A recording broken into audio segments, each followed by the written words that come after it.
Clear it. The RO said it loud, and everybody heard it. That sentence meant I was the idiot holding up the whole range. I was running a big-name pistol everybody called Duty Proven, and it went dead on me in the dumbest way. Not some dramatic break, just that soft, humiliating nothing. Press, nothing. Press, nothing. Tap rack, like a machine. Same crap again. A dude 2 lanes over laughed and said, "Oh man, those never do that." That one line hit harder than the malfunction.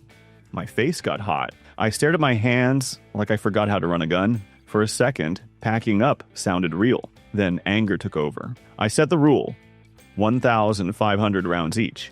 Mixed ammo, dirty mags, hot gun, dry spots, no babysitting. And here's the part people don't like hearing. Most guns didn't make it. The safe bets started stacking up on the bench with little notes like stovepipe, dead trigger, mag issues. The ones in this video were the leftovers, the survivors. One of them survived and still freaked me out.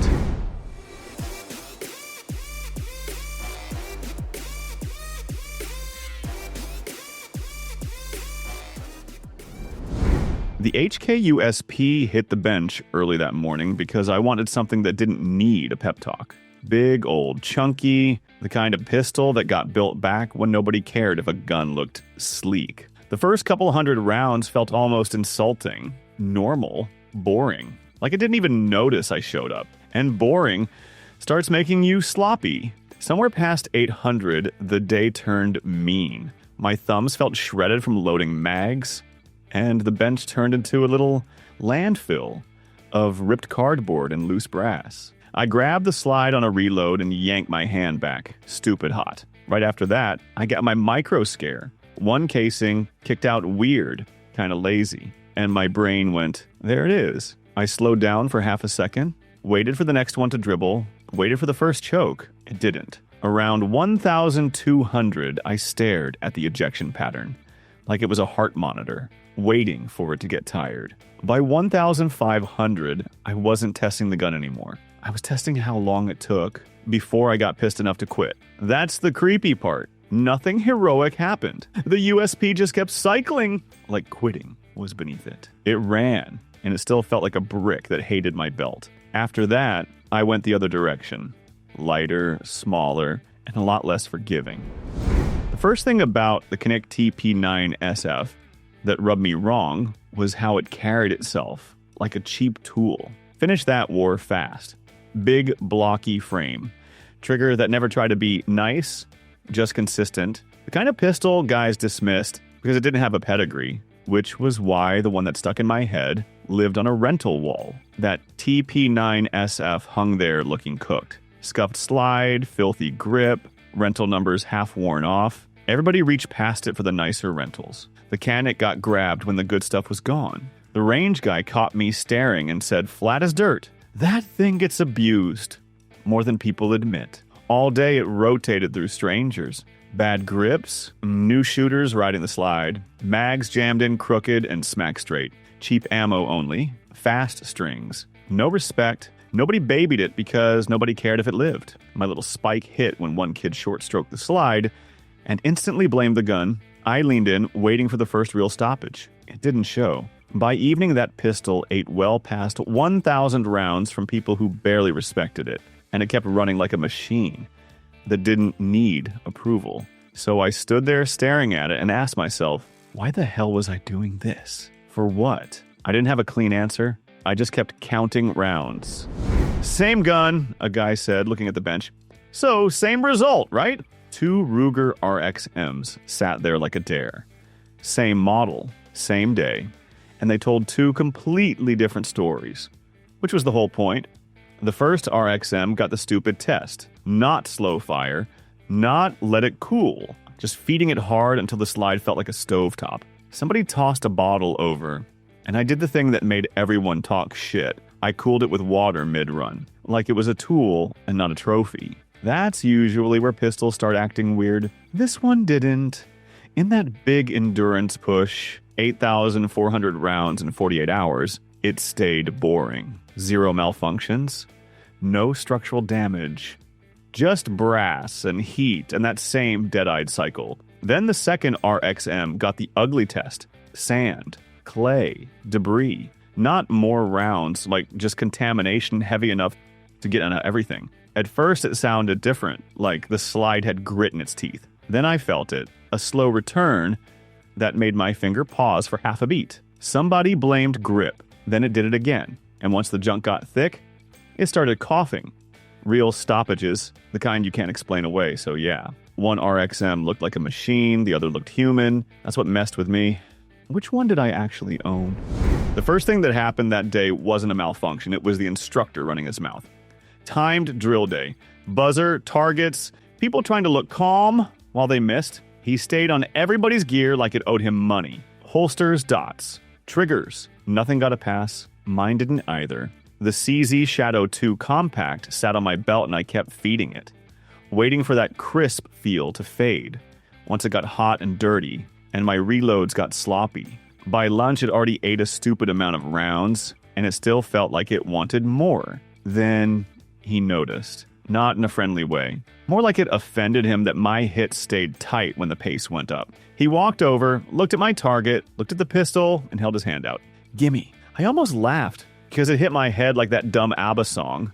Gimme, gimme, gimme. But nobody laughed. Because when an instructor takes your gun, that's not a compliment yet. That's a trial. One mag turned into another, then another. He stopped talking. No critique, no lecture. Just him running my Shadow 2 Compact like he was trying to make it confess. The weird part? He didn't hand it back right away. He stared at the target, then the gun, like something didn't match what he believed. When I finally got it back, it felt heavier. Not in my hand, in my head. And I still didn't know if that was a good thing. Somebody's gun went down, and the whole line did that little shuffle people do when they're trying not to stare. Slide locked half out of battery. Guy's face turning red. Instructor barking, "Fix it, or step out." Then, the sentence hit, and it wasn't proud. It was desperate. Anybody got a Glock? I hesitated. Because the second you hand over your Glock 19 Gen 5, it stops being your gun and turns into the class fire extinguisher. If it chokes, that's on you too. So I handed it over, and it got treated like garbage immediately. Different hands, bad grips, thumbs riding the slide, mags getting slapped in like they owed somebody money, cheap ammo poured in from half-crushed boxes, no warm-up, no, hey, let me adjust the sights. Just run it now. That's where most pistols start throwing a fit. The Glock didn't. It stayed boring. It kept cycling while the better guns sat open on the bench like dead fish. Springs and excuses everywhere. I got my little scare when a casing kicked out weird and a guy started to say, "See," like he caught it failing. Next round, launch clun. Next one, clun. And he shut up mid-sentence. That's not precision durability. That's survival durability. Ugly, loose, not charming. Still there when everybody needs it. And what came after that was the opposite kind of test. Because the next pistol didn't get passed around. It got judged. I didn't start with a clean Sig Sauer P226. Last year, it came off a pawn counter already worn in ways I couldn't explain. No history, no honest round count. Just that quiet question sitting behind my teeth. How much of this gun was already used up? I drove it out to my friend's ranch way out past town because that's where you hear the truth. No crowds, no shop talk, just open dirt and time. At first it ran fine. That's what made it slippery. It gave me just enough normal to relax. Then, over time, somewhere around that 1,000-round neighborhood, it started feeling off. Not it won't fire, not a dramatic stoppage, just little changes that messed with my head. Recoil felt sharper than I remembered. The slide didn't glide the same. The whole pistol started giving off this tired vibe, like something inside was slowly rounding off. And once that thought got in, it infected everything. I caught myself bracing for shots that never misfired. Listening after every cycle like I was waiting for a different sound. Watching the gun instead of the sights. Blaming the pawn shop. The unknown past. The idea that I bought somebody else's end-of-life problem. So I kept running it, almost daring it to finally prove me right. And never did. No catastrophic failure. No clean. No take on me. Just that constant feeling it was about to, and then it didn't. and I still don't know if I imagined it. The Walther PDP full-size already earned it the hard way. I put 1,200 plus rounds through it. Mixed ammo, dirty sessions, hot days, zero real complaints. On paper, it cleared the refused to die standard. And then the only moment that mattered showed up with no range in it late evening. I was tired. Keys in one hand, jacket half zipped. The door was right there. The PDP sat there ready to go, and it suddenly looked like too much gun, full-size grip, big presence. The kind of pistol that felt incredible when I was shooting it and felt like a commitment when it had to live on me. That's where the pressure hit. Not reliability doubt, life doubt, because testing a gun and carrying a gun are two different kinds of violence. At the range, I treated the PDP like it owed me money. No mercy, no pampering. I pushed it until it got dirty and rude and stayed that way. It took it. But standing there in the quiet, I hovered over it like I was about to make the wrong choice. I almost grabbed something smaller just to shut my own brain up. Then I stopped and asked the only question that counted. It ran dirty. It ran hot. Did I trust it when I wasn't testing anymore? I didn't get a clean answer. I just walked out the door with it anyway. Late last spring, the sky looked too clean. Blue, quiet, nothing moving, that kind of calm that feels like it's setting you up. By afternoon, I was in a defensive drill loop that didn't care about my mood. Sprint, drop, reload, shoot. Again, again, again. Heart rate, stupid high, lungs burning, hands turning into dumb meat. The FN509. Tactical already had 1,000 plus rounds through it before that day, so this wasn't me flexing a fresh gun. This was me dragging an already used pistol into a day that was designed to make people fall apart. And I started falling apart. Dust on my palms. Breathing loud and ugly. I fumbled a reload, slammed the mag harder than I meant to, and came up on target already waiting for punishment. Half a second of please don't give me a dead trigger right now. That little pause where your brain tries to blame the tool before the blame lands on you. The 509 didn't care.